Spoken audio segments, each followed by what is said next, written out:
ఏడోయ్, పొట్ట పొడిస్తే అక్షరం కూడా అని ఈ అబ్బాయి పేరు విక్రమ్ వీర్ మాలి.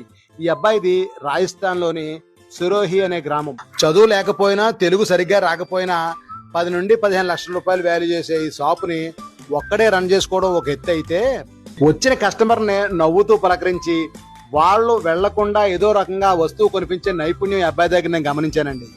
ఇంకో విషయం, ఈ అబ్బాయి దగ్గర లేని వస్తువు ఏదైనా ఉంది అంటే ఏ షాపులో దొరుకుతుందో కూడా చాలా చక్కగా మనకు సలహా కూడా ఇస్తున్నాడు. సరదాగా ఈ అబ్బాయిని నేను, తమ్ముడు నిన్ను ఆన్లైన్లో పెడతాను, నాకు స్క్రీన్ కార్డు ఫ్రీగా వేస్తావా అని అంటే ఆ అబ్బాయి చెప్పిన సమాధానం నాకు చాలా బాగా నచ్చిందండి. నేను రాజమండ్రి మొత్తం మీద అన్ని రకాల మొబైల్ యాక్సెస్ నా దగ్గర దొరుకుతాయి, దానిలో అందరికన్నా 30% తక్కువ రేటుకి నేను ఇవ్వగలుగుతున్నాను, కాబట్టి నన్ను ఏ ఆన్లైన్లో పెట్టనవసరం లేదు, నాకు ఎటువంటి పబ్లిసిటీలు వద్దు అని అన్న ఆ అబ్బాయి మాటకి ఒక్కసారిగా నా వ్యాపార ప్రారంభంలో నాలో ఉన్న కాన్ఫిడెన్స్ ఈ అబ్బాయిలో కనిపించి ఈ వీడియో చేశాను.